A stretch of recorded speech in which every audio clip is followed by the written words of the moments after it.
Good morning. आज हम teaching वाली वैकेंसीज, टीचिंग वाली जॉब कैसे, कौन सी जॉब आएगी और कब आएगी, कैसे उसको तैयार करना है, उस टॉपिक पे बात करेंगे। क्योंकि हरियाणा में एक गर्म माहौल बना हुआ है, क्योंकि अभी अभी सी ग्रुप और डी ग्रुप का रिजल्ट आया है और बहुत सारे बच्चों को ज्वाइनिंग मिल रही है। मैं भी उसी ज्वाइनिंग में बिजी थी, तो मैं एक ही क्लास पहले आई और फिर उसके बाद कोई क्लास नहीं आई। तो ऐसा नहीं है कि आगे ऐसे क्लासेस नहीं आएंगी। अभी ताज़ा ताज़ा माहौल बना हुआ है, बहुत सारे आस पड़ोस में रिश्तेदारों में जॉब लगी हैं। तो अभी हमने जेबीटी मेवात का भी पेपर दिया है, तो आरओएच जेबीटी की भी वैकेंसी आएंगी। कब आएंगी, कैसे तैयारी करें, एचटेट क्लियर करना है नहीं करना है, या अपनी स्ट्रेटेजी क्या बनाएं, हमारे टारगेट्स क्या हैं। टीचिंग वाली जॉब को लेकर बात करेंगे, और टीचिंग भी किसकी, जेबीटी लेवल वाली। बहुत ही प्यारी सी नौकरी है, बिल्कुल भी हेडेक नहीं है। टाइमिंग भी सुबह जाकर अपना 1, 1:30, 2 बजे घर आने वाली जॉब है, 9 से 5 वाली जॉब नहीं है। सैलरी भी बहुत प्यारी सी मिलती है इसके अंदर। तो उसको लेकर हम बात करेंगे, हमारे टारगेट्स क्या हैं जॉब लेना। अब जॉब लेना, कौन सी जॉब लेना जिसमें पैसा भी अच्छा हो, जिसमें टाइम भी कम लगे और जिसमें ऐश भी ज़्यादा हो। यानी कि आपको उसके लिए थोड़ी सी मेहनत करनी पड़ेगी, और वो मेहनत एक आप अपने स्ट्रेटेजी के साथ करोगे, सही डायरेक्शन में जाकर करोगे तो टाइम कम लगेगा और जॉब भी जल्दी आएगी। क्योंकि जैसे ही मेवात जेबीटी की वैकेंसी आई थी, तो डेफिनेटली रेस्ट ऑफ हरियाणा की भी जेबीटी की वैकेंसी आएंगी, और वैकेंसी 12-13 साल के बाद आ रही हैं, तो काफ़ी सारी वैकेंसी होंगी और नंबर ऑफ कैंडिडेट कम है जो कंपटीशन लड़ने वाले कैंडिडेट हैं।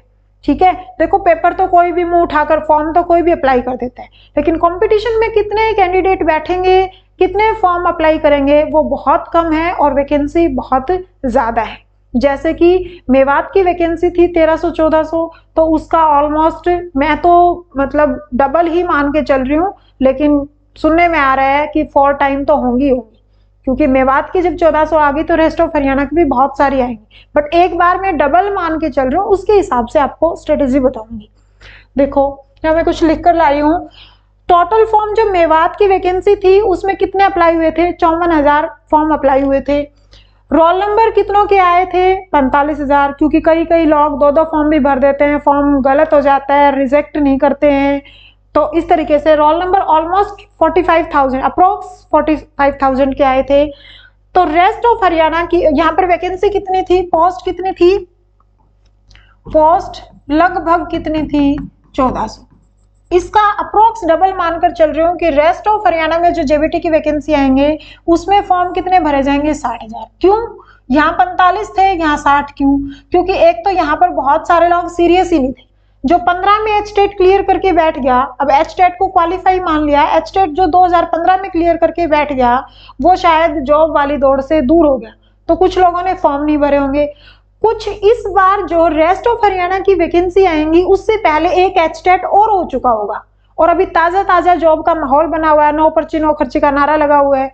तो आस पड़ोस में रिश्तेदार, ताई का, बुआ का, चाचा का, मामा का, फूफा का कोई ना कोई लगा है, तो आपको वो जो पिछले दिन थे कि किसी जमाने में हमने जेबीटी की थी, किसी जमाने में हमने एचटेट की थी, या एचटेट नहीं भी है, तो सारे के सारे जो दिसंबर में एचटेट आएगा, अभी दिसंबर में 7-8 दिसंबर को जो एचटेट आएगा, एचटेट होगा, वो सभी बच्चे जिसकी भी पास जेबीटी है वो अप्लाई करेंगे। और जिसका एचटेट पहले से क्लियर है, मैं तो ये भी कहती हूँ कि वो भी इस फॉर्म को अप्लाई करें, क्योंकि ऑलमोस्ट सिलेबस एचटेट का और जेबीटी का, मतलब जो क्वालिफाई करने के बाद जो मेन एग्जाम होता है उनका ऑलमोस्ट सिलेबस सेम होता है। आपका एचटेट क्लियर है तो भी आप फॉर्म लगाओ, दोबारा एचटेट क्लियर करो, और आप ये चेक करो कि मैं 150 में से कितना स्कोर कर पाता हूँ, कितना स्कोर कर पाती हूँ। अपना टारगेट 130 लेकर चलो, तब आपके 100 में से मेरिट बनेगी फाइनल एग्जाम में, और उसमें आपकी जॉब मिलेगी। ठीक है, तो जो अगला जो जेबीटी की वैकेंसी आएंगी उससे पहले एक बार एचटेट और हो जाएगा। अभी मान लो 45,000 का रोल नंबर आया, तो मैं मानकर चल रही हूँ कि 60,000 का रोल नंबर आएगा, क्योंकि कुछ तो इस बार एचटेट क्लियर कर लेंगे, और कुछ पिछली बार जो फॉर्म नहीं भरे गए थे या गलत हो गया था वो फॉर्म, तो वो सब मिलाकर 60,000 लोग उस वैकेंसी के लिए फॉर्म अप्लाई करेंगे। मान लो पोस्ट 3000 आती है, 3000 पोस्ट आती हैं, तो कंपटीशन कितना हो गया, 60,000 को 3000 से डिवाइड करोगे, यानी कि 20 में से एक बंदा लेना है। अगर इसी को मैं थोड़ा चेंज कर दूं, इसी को मैं चेंज कर दूं कि पोस्ट मान लो 6000 आ गई, ठीक है, 6000 पोस्ट आ गई, तो ये कितना आ जाएगा 60, उसको 6, इतना सा तो मैथ आता होगा, जब इसको डिवाइड करोगे तो क्या आ जाएगा, यानी कि जब 3000 थी तो 20 में से एक ले रहे थे, जब 6000 पोस्ट आ गई तो 10 में से एक, यानी कि आपको एक पोस्ट चाहिए तो आप 9 आदमियों को पीछे करोगे, 9 कैंडिडेट्स को आप पीछे करोगे। इस तरीके से अपनी स्ट्रेटेजी अपनाओ। और इसीलिए मैं चाहती हूँ कि जो दिसंबर में एचटेट आए, जिसने भी जेबीटी कर रखी है वो इस एचटेट को देखे और अपना स्कोर चेक करे, क्योंकि 15-14 में जिन्होंने एचटेट क्लियर किया था वो सब कुछ भूल गए होंगे। अगर उन्होंने ये मेवात वाला पेपर नहीं दिया तो उनके लिए वो सब जीरो हो गया, क्योंकि इतने टाइम के बाद एक टीचर पढ़ाने वाला भी 2-4 महीने नहीं पढ़ता तो उसके ही कंसेप्ट गायब हो जाते हैं। आप उस चीज से बिल्कुल बाहर निकल चुके हो तो आपके कंसेप्ट जीरो हैं। आप ये सोच रहे हो कि जून में या मार्च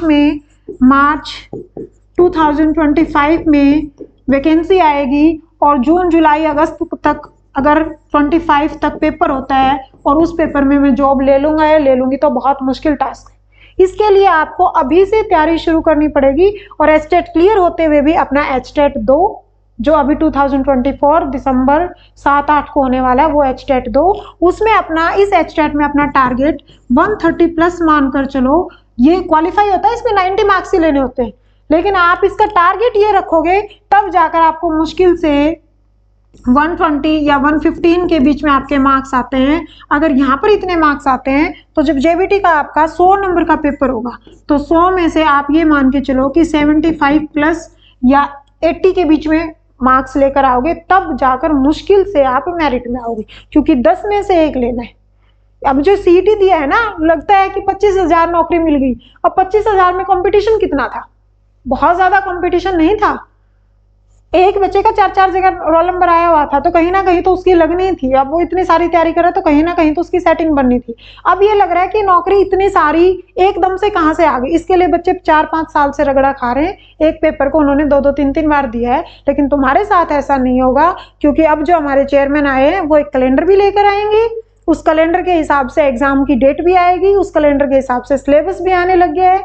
तो आप अपना सिलेबस उठाओ, अपनी जेबीटी की तैयारी अभी से शुरू करो और पेपर टाइम पर होगा, नो डाउट। जब पेपर की डेट दी जाएगी पेपर टाइम पर होगा। रिजल्ट थोड़ा बहुत आगे पीछे हो सकता है, बट पेपर देकर अपना अच्छा स्कोर करके निश्चित हो जाओ, जब रिजल्ट आएगा तब जॉब लग जाएगी। तो उसके लिए मैं थोड़ी सी और कुछ स्ट्रेटेजी बनाकर लाई हूँ। जैसे एचटेट होगा हमारा 7-8 दिसंबर को, जिसका एचटेट क्लियर है वो भी देना और जिसका नहीं है वो तो देना ही देना। एचटेट क्लियर होगा, ताज़ा ताज़ा पढ़ोगे, तुरंत बाद जेबीटी की वैकेंसी आएंगी और जेबीटी की वैकेंसी आते ही आरओ जेबीटी की स्टार्टिंग ऑफ 2025 में वैकेंसी आ जाएंगी। कितने साल बाद आ रही हैं, 12-13 साल के बाद आ रही हैं, तो आप पीवाईक्यू पढ़कर पेपर क्लियर नहीं कर पाओगे। आप ये दिमाग से ही निकाल दो कि पीवाईक्यू पढ़े, क्योंकि पीवाईक्यू उसके पढ़े जाते हैं जो हर 6 महीने में या साल में पेपर होता है, उससे हम पीवाईक्यू से अंदाजा लगा सकते हैं। अभी किसी भी टीचर को नहीं पता है कि कैसे क्वेश्चन आएंगे। आपका टारगेट ये होना चाहिए कि जो सिलेबस दे रखा है उसका कंसेप्ट क्लियर होना चाहिए, उसके बेसिक्स क्लियर होने चाहिए। आप क्वेश्चंस अपने आप बनाते जाओगे, क्योंकि पीवाईक्यू का सहारा नहीं ले सकते। यहाँ पर 12-13 साल बाद वैकेंसी आ रही है, पहले पता नहीं क्या पैटर्न होता था, पहले तो बहुत ही अलग सा ही पैटर्न होता था, सिलेबस भी नहीं आता था। आप अपना सिलेबस जो भी आएगा उसी सिलेबस को उठाओ। अब सिलेबस को कंपेयर करें तो एचटेट और जेबीटी का सिलेबस ऑलमोस्ट सेम है, सब्जेक्ट वही है, परसेंट जो मार्क का जो रेशो है वो अलग अलग है, सब्जेक्ट सेम। अब सीडीपी यहाँ पढ़ोगे 30 नंबर की, यहाँ सीडीपी पढ़ोगे 20 नंबर की, क्योंकि एचटेट होता है 150 नंबर का और जिसमें जॉब लगेगी वो कितने नंबर का होता है, 100 नंबर का होता है। ठीक है, यहाँ पर आपको 2.5 घंटे मिलते हैं, वहां पर आपको 105 मिनट मिलती है, क्योंकि वो 5 मिनट वो गोले भरने के जो 5वां गोला आता है उसके नाम की भी मिलती है।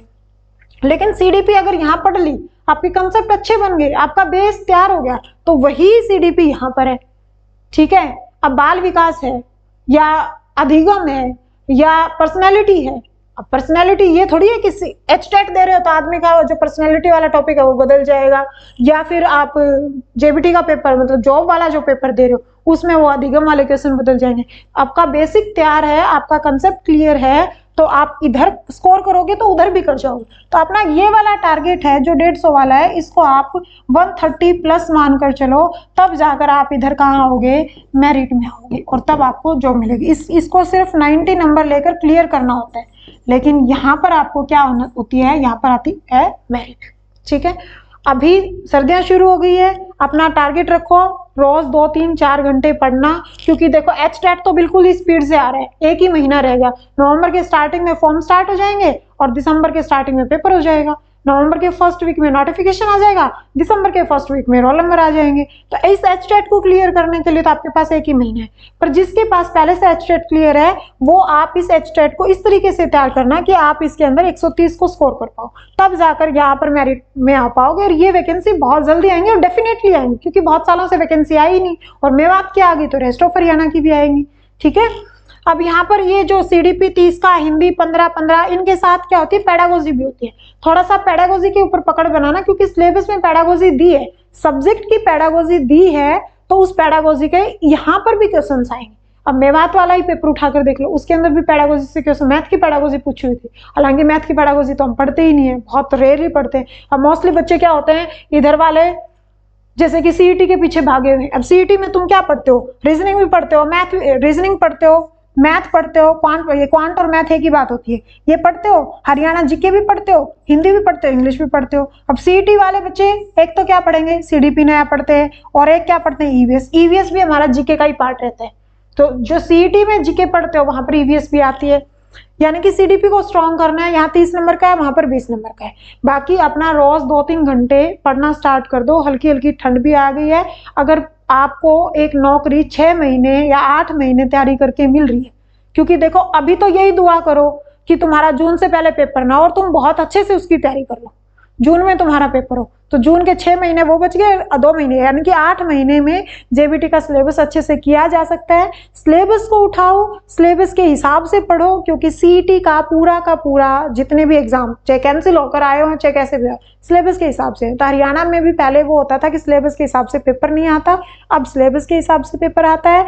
टाइम पे पेपर होगा, क्योंकि अभी थोड़े टाइम पहले चेयरमैन जी का एक इंटरव्यू आया था, उसमें उन्होंने कहा था कि कैलेंडर बनाएंगे, जैसे कि राजस्थान में या दूसरे स्टेट में कैलेंडर के हिसाब से डेट होती है, कैलेंडर में जो दी इस एग्जाम, ये एग्जाम इस डेट को होगा, तो उसी पर होगा, उस पर काम चल रहा है, वो अपना काम कर रहे हैं। आप अपने बुक उठाओ, अपना सिलेबस को, अपने बेस को, अपने कंसेप्ट को स्ट्रॉन्ग करो। पीवाईक्यू के ऊपर डिपेंड मत रहना, क्योंकि पीवाईक्यू का किसी को ही अंदाजा नहीं है, बहुत टाइम बाद इतनी बड़ी वैकेंसी आ रही है और डेफिनेटली आएगी, तो आप इसके ऊपर अपना काम शुरू कर दो। अच्छे से अपने कोई 1 या 2 बुक लो, मैं ये नहीं कहती कि बहुत सारी बुक लो, 1 या 2 बुक लो, उसी बुक को बार बार पढ़ो। जैसे कि सीडीपी की एक बुक ले ली, अब उस बुक से आप 2, 3, 4 बार पढ़ो, बार बार पढ़ोगे, आपको कंसेप्ट तैयार होंगे। और फिर रटी हुई चीजें देखो पेपर में नौकरी नहीं दिला सकती, रटा हुआ पेपर क्वालिफाई करा सकता है, रटा हुआ पेपर नौकरी नहीं दिला सकता। इधर क्वालिफाई है, 90 नंबर वाला भी क्वालिफाई है, 130 वाला भी क्वालिफाई, लेकिन यहाँ बनती है मेरिट। तो आप मेरिट के हिसाब से पढ़ना है, नौकरी लेनी है, स्मार्ट तरीके से लेनी है, सिलेबस के हिसाब से पढ़ना शुरू करो, रेगुलर पढ़ना स्टार्ट करो और अपनी प्रैक्टिस को अच्छे से करो। थैंक यू, इतना ही बताना था। अब रेगुलर आपकी क्लासेस होंगी और आप उसके नोट्स बनाओ, उसको बार बार रिवाइज करो। दिन में कम से कम अगर 8 महीने का टाइम है तो मैं ये कहूँगी कि 3 से 3.5 या 4 घंटे तो आप इस जेबीटी की वैकेंसी के लिए भी पढ़ो। अगर आपका ये स्ट्रॉन्ग हो गया, आपका मैथ स्ट्रॉन्ग हो गया, आपका जीके स्ट्रॉन्ग हो गया, इंग्लिश हिंदी ये स्ट्रॉन्ग हो गए, तो सीधी सी बात है कि देखो सीईटी भी आएगा, अब तुम सीईटी में भी बैठोगे। अलग क्या पढ़ना है तुम्हें, सीडीपी पढ़ना है, एक क्या पढ़ना है आपको, शिक्षण विधियाँ पढ़नी है, पेडागोजी पढ़नी है, और एक क्या पढ़ना है आपको, ईवीएस पढ़ना है। ये ईवीएस है, ये 1 to 5 एनसीईआरटी पढ़नी है, 6, 7, 8 का 6, 7, 8 की ज्योग्राफी पढ़ लेना, वहीं से क्लियर हो जाएगा। लेकिन आपको शिक्षण विधियां और सीडीपी अलग से पढ़नी पड़ेंगी, बाकी सीईटी वाला, क्योंकि हरियाणा में एक सीईटी का माहौल बना हुआ है। अब सीईटी का माहौल इसलिए बन गया कि 9 पर्ची 9 खर्चे के बिना नौकरी लगती, अदरवाइज तो ये भी उतना ही गोल था। बट अब आगे वाले सारे पेपर सही तरीके से होंगे, तैयारी को शुरू करो। पास पड़ोस में भाई बंधु मामा बुआ चाचा फूफा का लगा है तो तुम्हारा भी एक दिन किसी की फोन में डीपी लगे या किसी का फोन में तुम्हारा भी स्टेटस लगे, क्योंकि आजकल ये एक चला हुआ है ना कि चाचा का बेटा लग गया, मामा का लग गया, बुआ का लग गया तो उसका स्टेटस लगा है। अब उसका स्टेटस तुमने लगाया तो तुम्हारा भी स्टेटस कोई लगाए ना, तो दूसरे के फोन में स्टेटस का कारण बनो। अब वो कारण कब बनोगे? जब तुम्हारे पास जॉब आएगी। जॉब के लिए तुम्हें टारगेट सेट करने होंगे, अपना टाइम शेड्यूल सेट करना पड़ेगा। अब ना गर्मी है ना सर्दी है, अच्छा माहौल है, गरम गरम माहौल है, नौकरियां लग रही हैं हरियाणा में, पेपर भी हो रहे हैं, तो आप अपनी तैयारी को शुरू करो। Best of luck. Thank you.